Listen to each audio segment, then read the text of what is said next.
fa toy izao ny tiavan'Andriamanitra izao tontolo izao nomeny ny zananahy tokana mba tsy ho very zay rehetra mino azy. Mafantatsika very havana, inona natonga an' Jesosy Kristy hidina tetỳ tany? Ny agegeny tsika rehefa maty afatra ny daholo fa izy mitahidikidiny ety. Fa izao ry havana, moramora kokoa ny vody fanjaitra nihiditra amin'ny vodin-drameva.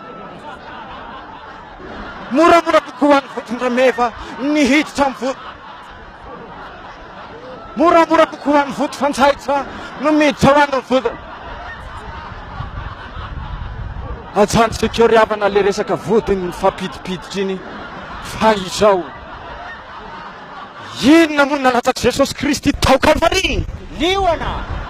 Fa inona mahatonga anao miteny an'izany rahalahy? Pastera tsy manaraka vazo mihitsy ka tsokobonao le vazo hoe izy nandatsaka ity lione tao Kalvary e.